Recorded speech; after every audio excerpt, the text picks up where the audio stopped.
Stephen, we're here from Hello. ITV London. Hello. How did the meeting go in there? Well, I can't speak specifically about the meeting itself, but I don't think I'd be giving too much away to say that all those who care about Soho hope that it will retain its distinctive characteristics for the foreseeable future, forever. In fact, it's managed to do so over 100 or so years, and it would be a great shame for it not to do so. And the property owners and the residents and people like us who represent performing artists and so on who've had a long relationship with Soho are all agreed and all on the same page about that. There's no disagreement. It's just a question of how it can be done, and a lot of it is to do, I think, with persuading government that Soho is a very special case. It's a special area and it's a special case when it comes to planning and all the rest of it. I'm here with Tim Arnold from Save Soho, and we're stood here outside the iconic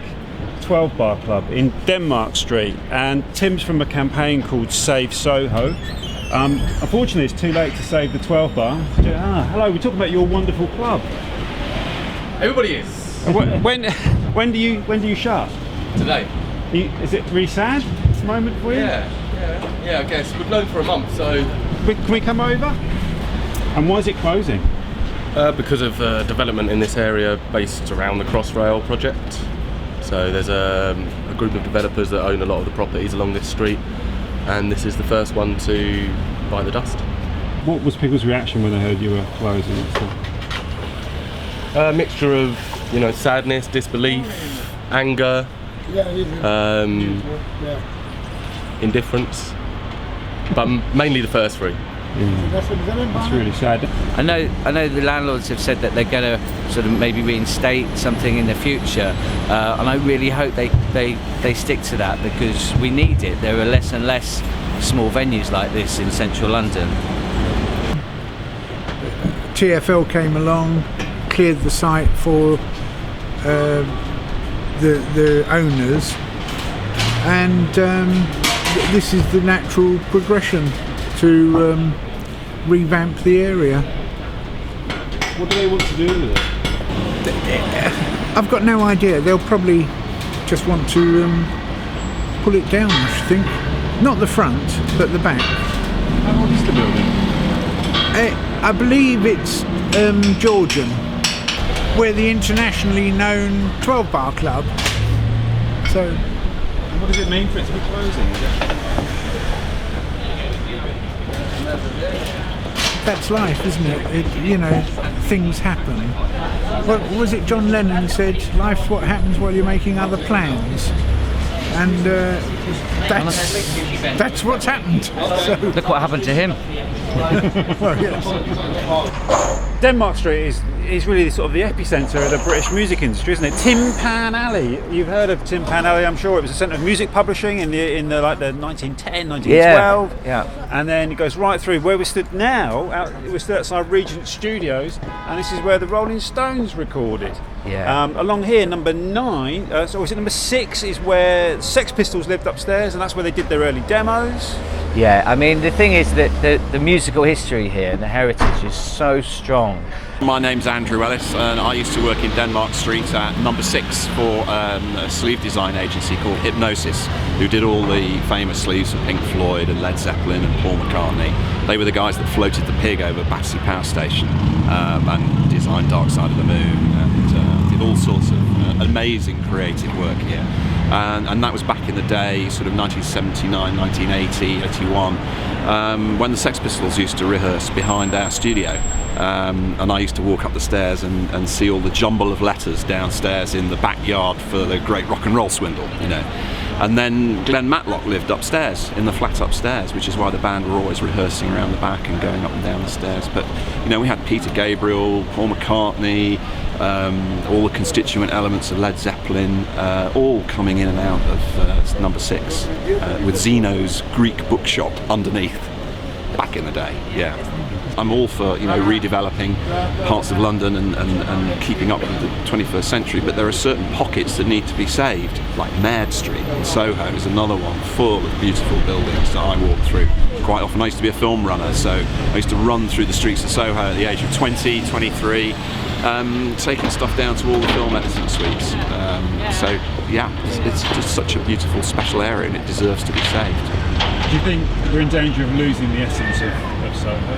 I think you're in danger of losing the essence of London. More to the point, you've got to have these cultural hotspots, if you like.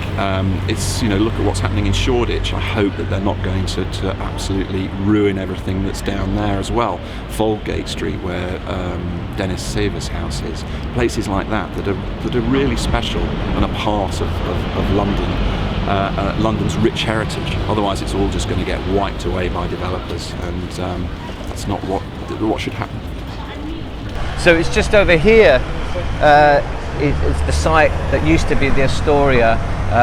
I played there in the 90s with Baby Bird, and just further on down the road there was another venue called the LA2, which then became the Mean Fiddler. They're both gone now, and obviously this is to do with the crossrail, which is about bringing more people into London. But the concern of both residents and people in the entertainment industry is that what are they coming into London to see if they're ripping down some of the most incredible venues, iconic venues? Everyone from the Beatles to the Smashing Pumpkins have played at the Astoria. So get that final helping, 'cause it's gone bye-bye. Yes, everything must go, but Soho heroes never die. Canaletto, 1697 to 1768. Maurice Huggett. I'll still be stage manager. I'm still here. Casanova, 1725 to 1798. Karl Marx. Workers of the world, unite! George Melly, 1926 to 2007. John Logie Baird, 1888 to 1946. Still watching.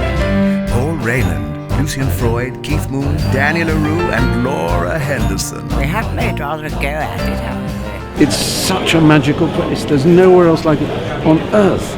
There's a Soho with a capital H in New York, but it's nothing like our Soho. There's, the Montmartre or whatever in Paris, which is fine in its own way, but nothing has quite this bohemian sort of atmosphere. It's marvellous. So this is Jazz After Dark on Greek Street, and this is really well known because Amy Winehouse performed here so many times, and it's kind of become synonymous with Amy in a lot of ways. So at the moment this is still going strong. You can get a gig here, and it's open pretty much 5 or 6 nights a week. And we're Save Soho going to look into to see how protected this is, and also for its usage, because that's the one thing that's a real concern, is that the usage of a lot of buildings can just be changed overnight. We hope that this venue remains as a live music venue for up and coming performers. This is one of the last basement venues, music venues in Soho, which has been you've got Gaz's Rockin' Blues has been running here for many years. Do you want to talk about exactly what this club stands for? The first groups used to have in 63, 64, then we used to have every night different groups. Even Ronnie Blackwell, you don't know him, he was a record drummer. Before my time. He world record long before your time. And there were quite a few good ones. Every night we had young boys, very good, the Raisins, like Delroy William. You heard of him?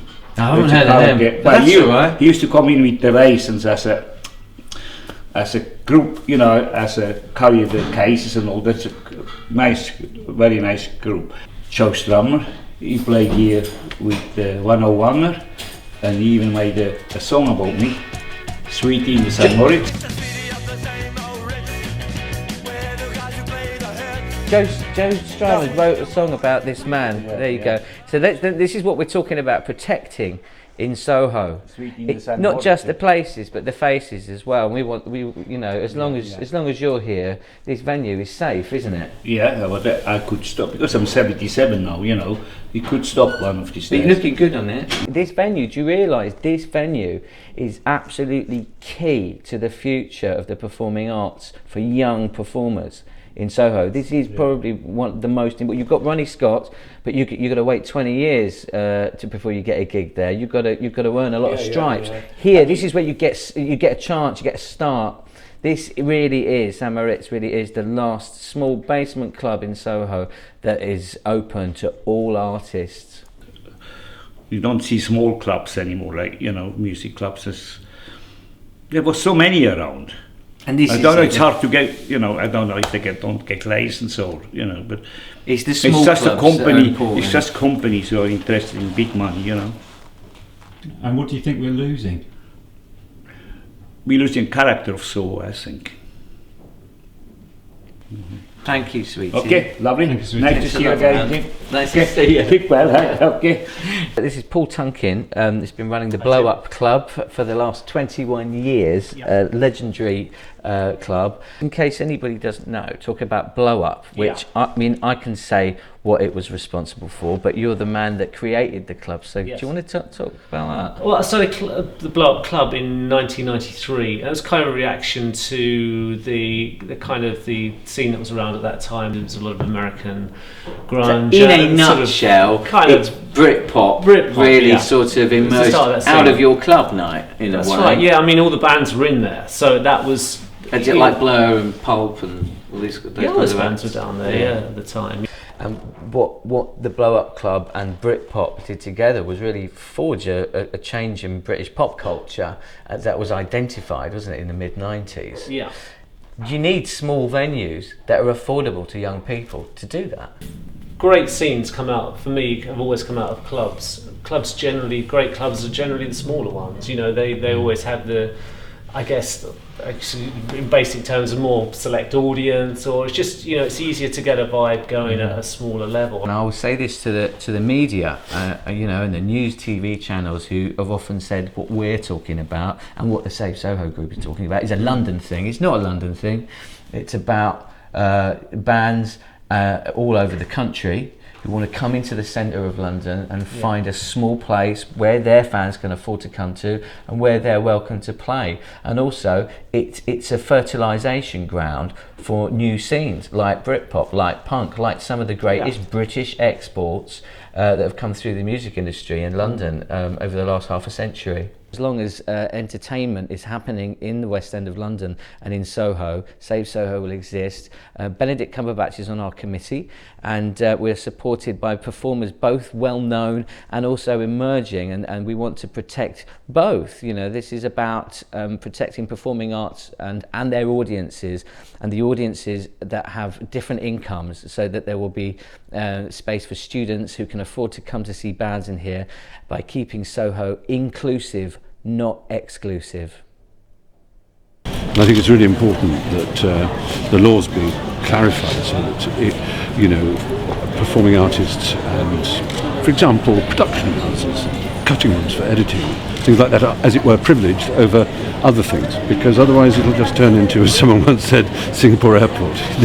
Just little glossy, shiny buildings, which are just the same as glossy, shiny buildings anywhere else in the world, instead of which this square mile is the most creative square mile in the world, on the surface of the planet. And who wants to see that change? I think it would be a great change.